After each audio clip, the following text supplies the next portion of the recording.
well, 3 faster laps from Rayner, our previous pole sitter, Banter Brandon, and Tom, topping the timings with a 1:27.7. So a brilliant time from him. But we ride back on board with Michael down the back straight, coming round the hairpin through the penultimate. Oh, and he span! I was going to say through the penultimate corner, but that might be the commentator's curse because he has span, and that has ruined his lap time completely. So that is very unfortunate for the Haas and Michael. We ride back on board with Brandon and Tom. Wow, Tom, our pole sitter, has been disqualified from the session for driving the wrong way, but I don't know. Oh, it does. It means he's been disqualified and his lap time's been deleted. So Banter Brandon is our provisional pole sitter, as Tom has been disqualified for driving the wrong way.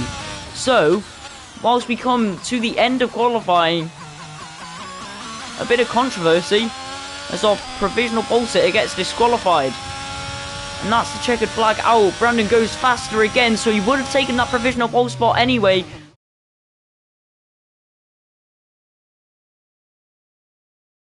And it will be interesting if drivers will pick the hards or the softs or the meds as well. And it's full rain. I didn't see that at all. There was no indication. But here at Miami, we will have a wet race. I don't know if wet race. Is it? It is. I think it is the full wet tires as well, because I can see into the pit lane, the pits, the garage of the Mercedes, the Mercedes garage. I can see the blue banded full wet tires. So this has put another twist on the Miami Grand Prix, as we're going to have a full wet race. But yeah, this is going to throw a massive twist. Oh dear! Oh, he spins it. Banter Brandon has already lost the rear end of the car on the formation lap, and he's looking very, very shaky in that Scuderia Ferrari. Going through, so this is going to be an exciting race as he loses the back end again. Coming through the S's. This is going to be a very dramatic race. Obviously, these setups are built for the dry conditions. They clearly had no indication if what you're saying is true. Yeah, Olitech saying it said dry, and everybody is confused at these wet conditions. This is going to pose massive problems for the next 29 laps that await us as the lights start here for the Miami Grand Prix. It's lights out and away we go, and this is a terrible camera angle, I have to say, so we're going to swap to Rayner, but there's no one better with a better camera angle. This is quite a good one into turn 1 though, and it looks like Michael's got the jump on Rayner. He'll have the inside line into turn 1. Michael going for the outside line. We'll see these two battling through the next few corners, but Michael gets himself up into P2 off the race start, a bit fidgety on the rear end. And it's Olitex, it is Olitex in the McLaren, drops to the back of the field off the start. I'm guessing with a spin, is that? Yeah, I think he had contact with the Ferrari of JBL, I think, and yes. Wow, that's... And there's been a huge, collision as well. Yeah, well, and this... It's a full safety car already. Is that a full safety car already? Yes, it is. I don't know. Yep, it is, what a chaotic start to the Miami Grand Prix. A lot of people pitting, 16th place downwards, all pitting. So the 2 Alpines and the 2 Alfa Romeos, both cars, which I said the Alpines and the Alfa Romeos look strong for this Grand Prix, and they found themselves at the very start. Well, this is a lot of drama under the virtual safety car, not even under racing conditions, and he's span it. Does he have front wing damage? It doesn't seem it. I think he should be clear. Yep, and it's horrendous for the Alphas as they're like double stacking as well. Yeah, double stacking. Well, both Alpines and the Alfa Romeos had to double stack there. Yeah. And you can still see Hella High still stuck in his pit box. He leaves it now. Something must have happened there for for Michael, because he's dropped back another second. It's now 6 seconds the gap, and he's under heavy pressure from H. Rayner, who will ride on board with now. And he's just got no grip. I mean, he's so twitchy on the rear end, is Michael, in that Haas car. But they're all so slow through that long left-hander that it's just like completely different to what you normally see in the qualifying sessions with the soft tyres. Oh, and that's contact between Rayner and Michael. Here's the damage to Rayner's front wing I don't know. I can't see any. But there might be. I think he's gotten away with it. But he was looking for a move, and Michael just drifted right across and gave Rayner no time to think. And they came together down the straight. And Rayner gets back, and here comes James around the outside. Can't do it. Michael blocks him, but Rayner in the AlphaTauri's got past the Haas. And I'm sorry I missed that because he looked quite a way off. And he must have done. I think Michael must have. Yep. I think Michael has high downforce and Hearn has low downforce, I think. Yeah. Like, I think one set's made for straight and one set's like made for the corners, I think so. Because you can see right behind him. Was like pulling away as well. Yeah. Away. But down the straight we go. James is going to be very close now to the back of the Haas, who's a lot slower down this straight, and he's going to go for it. He pulls to the inside, and he'll say thank you very much as he gets that move done into the hairpin. Will he run it deep? He might do, because back comes Michael trying to perform the switcheroo, but he gets completely cut off, and they almost make contact as Michael has to slam on the brakes there. As it stands, the position changes are Manta Brandon stays in P1 after his very, very blistering lap in the qualifying session. JLB makes 3 places but still has to pit. Rayner drops down from P2, but he will regain that position after JLB pits. James is up 5 places, will be up 6. Michael is down 2 places, but will only be down 1 after JLB has pit. But Michael's the previous race winner. Michael, his setup is just not suited for this track as well. When will Brandon go? Like, will he go early or like late? Yeah, that is true, because they're coming down the back straight now, and they basically to go like mid corner because of this like really good traction. Yeah, but we'll ride on board with him now. We'll ride on board with JLB, his teammate, and it looks like he's already gone. Yeah, he's gone. Yeah, he's gone. Delicate on the throttle, but it's not enough because he does lose the back end a little bit through the final turn onto the start-finish straight. He's already, well, a second ahead of his teammate. But Topple, not looking the cleanest either. Losing the rear end, and that's James. He's spun, and he's gone into the wall. But I don't know if he's got damage. We'll see him emerge from the corner. And he doesn't have any damage. Doesn't look like it's visible damage down the inside of JLB. JLB trying to stick it round the outside. He goes a bit wide off the track. And now Fargo is going to have the outside line. And there's contact. And that sends JLB to the side, and now he's getting taken by Tom and through the braking zone. I think there's more contact, and now he's being overtaken by Dirty Spy, and there was almost more contact, but they did ghost. So that is horrendous for JLB. He went from fighting with Fargo to getting overtaken by Tom and Dirty Spy immediately. Olatex again on the inside curb, they almost touch. But James, Olatex backs out, and around the outside goes James, and he should have that move done. Going into turn 1, Olatex will not be able to fight that one back. But he does run it deep, does James, and he did that he did that a few laps ago, and they almost touch again. These two are getting very, very close, and he's going to go for it back down the inside. But he has to back out, and he lost the rear end and hit the wall, and he's lost his front right end plate. Well, they were fighting hard. And I thought surely they would make contact, and they didn't end up making contact. But Olatex did with the wall as a result from racing. But James runs it deep, and now Olatex is going to capitalise off his mistake. And he's got back through, even with the end plate damage. But James is going to come back at him. This is brilliant racing. And James is now going to go for it around the outside. Olatex on the inside line. But I think James has back past him. I think, yes, he is. And he's made the overtake work on Olatex, but James does run it deep again.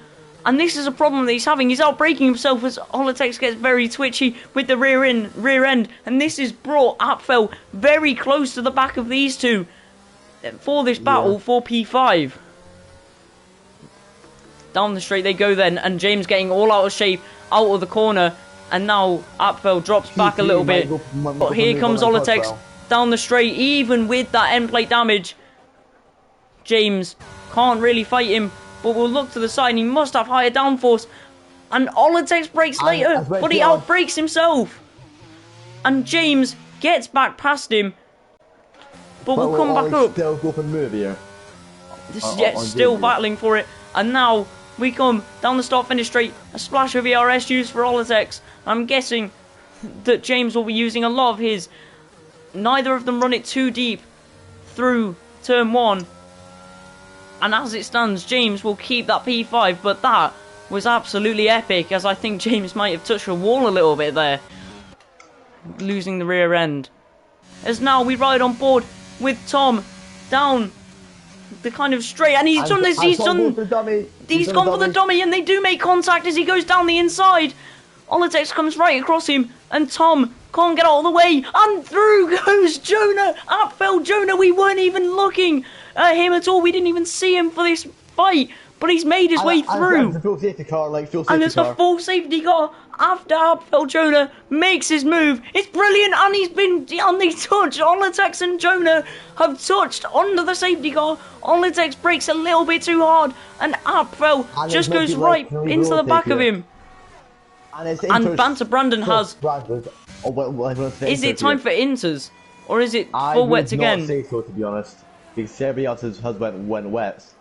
So yeah, everyone has. Who went inters? But the two Ferraris have. Will this be like another Ferrari strategy blunder here? Well, we were saying earlier on that surely he can't screw this race up, and even no matter what strategy he chose, he couldn't make this. He couldn't screw up his own race. But he's gone for the inters. I'm not sure what his race engineer has been telling him, but it does not look like inter conditions. The safety car is in this lap, so we will have 5 more racing laps, I believe. Michael will bunch up the pack very much. He's going to want to leave Brandon. I think he'll go late, probably, like Michael. Yeah, I think Brandon will get probably like better traction off the last corner. So he should go late, hopefully. Well, I think Brandon, with these intermediate tyres, we'll see which is the better race tyre now.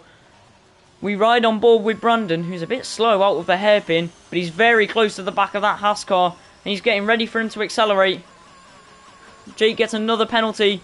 When's that Haas car going to go?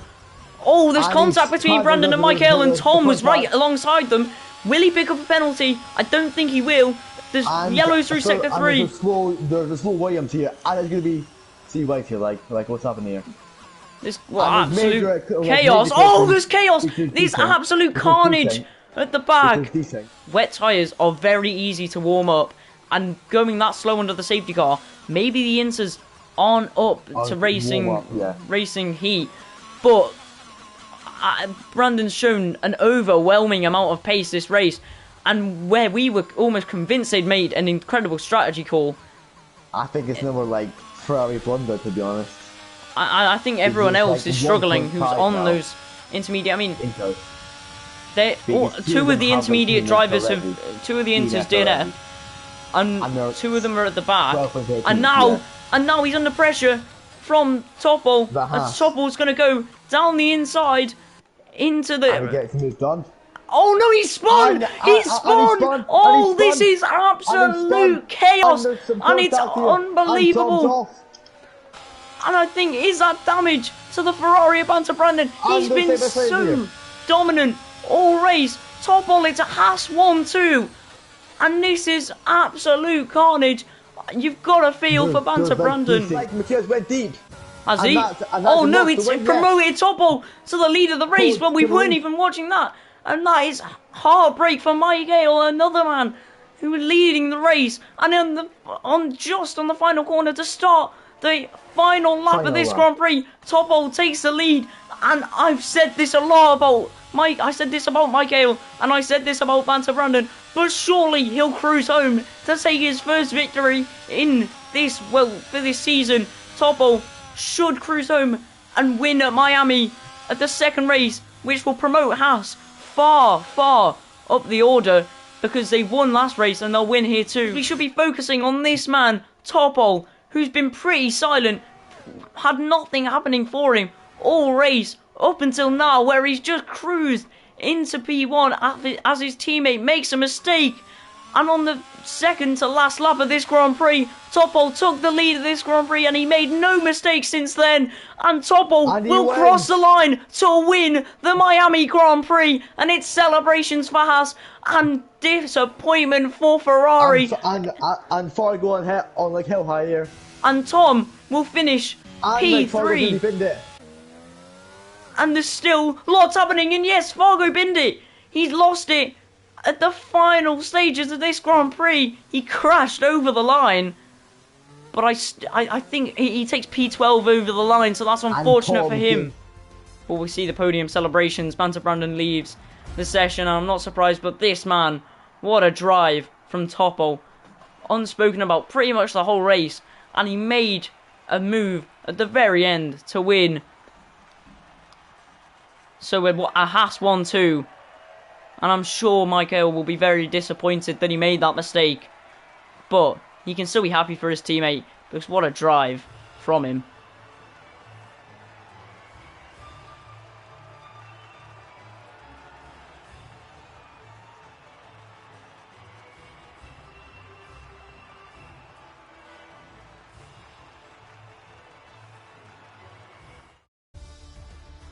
So that brings to a close the Miami Grand Prix, and Topo wins for the first time. It's a Haas 1-2 with Tom. And it's a Czech 1-2 as well. Oh yeah, brilliant for all the Czech fans. But Tom takes the fastest lap, driver of the day, and P3, finishing out the podium places after starting P19 from the grid. What a race from him, but absolute heartbreak for the likes of, well, where are they actually on the grid? I think they got promoted to, Brandon got promoted to P6, and I'm not sure where JLB finished in the end, but well, it was unfortunate for them. But they went for the Inters. They went for the Inters, and it didn't pay out in the end. It just didn't work out in the end. So very unfortunate for them. That was the Miami Grand Prix. I really hope everyone enjoyed, and we'll see you hopefully again for next Saturday. Next Saturday, yeah, for Abu Dhabi.